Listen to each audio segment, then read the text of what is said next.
সকলকে নমস্কাৰ। আপোনাৰ সকলোকে মোৰ চেনেললৈ স্বাগতম জনাইছোঁ। আজিৰ ভিডিঅ'টোত আপোনাৰ যদি দাঁতৰ বিষ হৈছে, ইমাৰ্জেঞ্চি সময়ত যদি আপুনি সেই সময়ত ডক্টৰৰ ওচৰত যাব নোৱাৰে, নাইবা আপুনি এনে ঘৰৰ পৰা বাহিৰত আছে বা এনেকুৱা ঠাইত আছে য'ৰ পৰা আপুনি তৎক্ষণাত হস্পিটেললৈ যাব নোৱাৰে আৰু খুব ৰাতি আপোনাৰ বিষ হৈছে, তেনেকুৱা ইমাৰ্জেঞ্চি টাইমত আপোনাৰ যদি দাঁতৰ বিষ হয়, তেতিয়াহ'লে ঘৰতে আপুনি কেনেকৈ ঠিক কৰাৰ উপায় আছে, যিটোত 2 মিনিটৰ ভিতৰত আপুনি দাঁতৰ বিষৰ পৰা আৰাম পাব পাৰিব।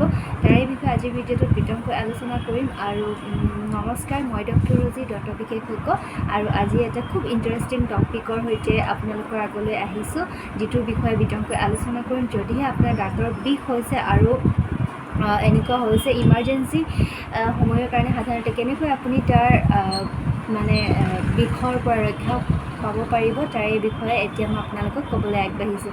আটাইতকৈ প্ৰথমতেতো আপোনাৰ যদি বিষ হৈছে, তেতিয়াহ'লে আপুনি গুণগুণা গৰম পানীত, কুহুমীয়া গৰম পানীত নিমখ মিক্স কৰিব, অলপ নিমখ বেছিকৈ মিক্স কৰিব। তাৰপাছত আপুনি কুলকুলি কৰিব। দিনত যদি আপুনি 3-4 বাৰকৈ কৰে বা আপোনাৰ 2-3 ঘণ্টাৰ মূৰে মূৰে যদি কৰে, তেতিয়াহ'লে খুব আৰাম পাব।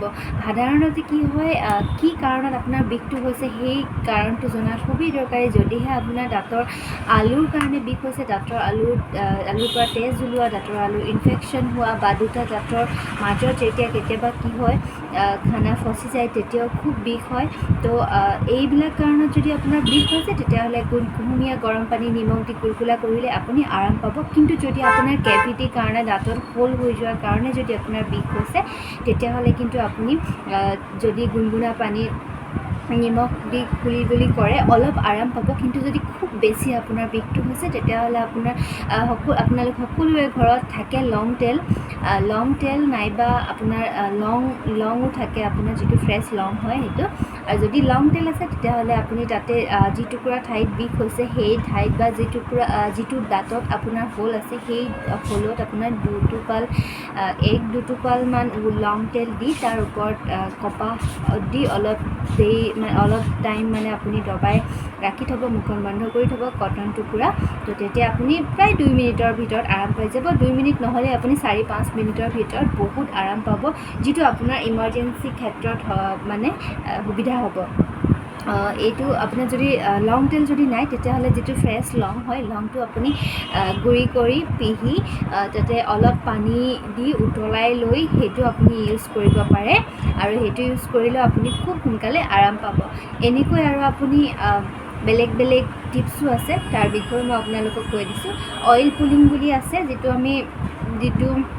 এতিয়া থাকে ভাৰ্জিন কোকোনাট অইল থাকে। অইল পুলিং কি হয় আৰু কি তেলেদি কৰা হয়, কিমান সময় কৰা হয়, কেনেকৈ কৰা হয়, তাৰ বিষয়ে মোৰ ভিডিঅ' বনোৱা আছে। লিংকত মই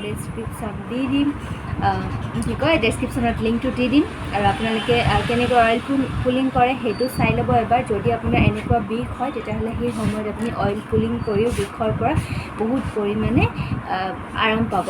তাৰপিছত আমাৰ সকলোৰে ঘৰত থকা ৰচুন গাৰ্লিকৰ এটা ফুটা, আপোনাৰ যিটো দাঁতত বিষ হৈছে, সেই দাঁতটোৰেদি এনেকৈ চোবাই তাৰপৰা যিটো ৰসটো দাঁতত লাগিব, তেতিয়াও আপোনাৰ প্ৰায় 2-3 মিনিটৰ ভিতৰত আপোনাৰ দাঁতৰ যিটো বিষ হয়, সেইটো আৰাম পাব।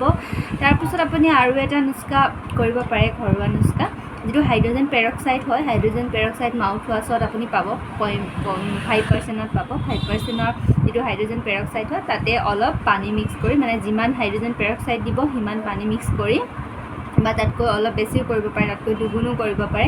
তো দুগুণ বা যিমান হাইড্ৰজেন পেৰক্সাইড ইউজ কৰিছে, তাৰ সমানেই পানী মিক্স কৰি তাৰেদি আপুনি কুলকুলি যদি কৰে, তেতিয়াহ'লে আপুনি বহুত পৰিমাণে আৰাম পাব। এইকেইটাই হৈছে ঘৰুৱা উপায়, যিকেইটাৰ কৰি আপোনাৰ যদি দাঁতৰ বিষ হয়, তেতিয়াহ'লে ইমাৰ্জেঞ্চি টাইমত আপোনাৰ বিষটো পাতলাব পাৰিব। আৰু ইয়াৰ পিছত কিন্তু আপুনি ট্ৰিটমেণ্ট কৰাব লাগিব। আপোনাৰ কি প্ৰব্লেম হৈছে, প্ৰব্লেমটো অনুসৰি আপোনাৰ ঘৰৰ কাষতে থকা ডেণ্টিষ্টৰ ওচৰত গৈ এবাৰ কনচাল্ট কৰাই, কি প্ৰব্লেম হৈছে, প্ৰব্লেম অনুসৰি আপুনি ট্ৰিটমেণ্ট কৰালে একেবাৰে প্ৰব্লেমটো নাইকিয়া হৈ যাব। আৰু যদি আপোনাৰ বিষ হৈছে, দাঁতটো কিমান বেয়া হৈছে, সেইটো হিচাপত চাই তাৰ ট্ৰিটমেণ্ট প্লান কৰা হ'ব। সেইটো আপুনি ডক্টৰৰ ওচৰত গ'লেই গম পাব। আজিলৈ ইমানেই। আজিৰ ভিডিঅ'টোত ইমানেই। আপোনালোকক ক'লোঁ যে কেইটামান ঘৰুৱা নুস্কা, ঘৰুৱা উপায়ৰ বিষয়ে, যিকেইটা কৰি আপোনাৰ বিষ আঁতৰাব পাৰিব ইমাৰ্জেঞ্চি সময়ত। আৰু মানে কিছুমান লোকৰ খুব এনেকুৱা হয় কি ক'ৰবাত বিয়া খাব গৈছে, ক'ৰবাত সকামত গৈছে বা আলহীৰ ঘৰত গৈছে, খুব দাঁতৰ বিষ হৈছে, তো তেনেকুৱা টাইমত আপুনি ওচৰত ডক্টৰো নাই, ওচৰত ফাৰ্মাচীও নাই মেডিচিন ল'বৰ কাৰণে, তো তেনেকুৱা সময়ত আপুনি এই ঘৰুৱা নুস্খাকেইটা কৰিব পাৰে। যদি আপোনালোকৰ ভিডিঅ'টো ভাল লাগিলে তেতিয়াহ'লে এখন কিন্তু শ্বেয়াৰ কৰিবলৈ নাপাহৰিব, আৰু যদি মোৰ চেনেলটো এতিয়ালৈকে ছাবস্ক্ৰাইব কৰা নাই তেতিয়াহ'লে ছাবস্ক্ৰাইব কৰি দিব বুলি আশা কৰিলোঁ। আজিলৈ ইমানেই, ধন্যবাদ। আকৌ আহিম এটা নতুন ভিডিঅ', এটা বহুত ইণ্টাৰেষ্টিং নতুন টপিক লৈ। আৰু আপোনালোকৰ যদি কিবা কনফিউজন আছে বা কিবা কথাত আপোনালোকৰ যদি সুধিবলগীয়া আছে তেতিয়াহ'লে কমেণ্ট ছেকশ্যনত গৈ কমেণ্ট কৰিব, মই যিমান পাৰোঁ আপোনালোকক সহায় কৰিবলৈ চেষ্টা কৰিম। ধন্যবাদ, বাই বাই।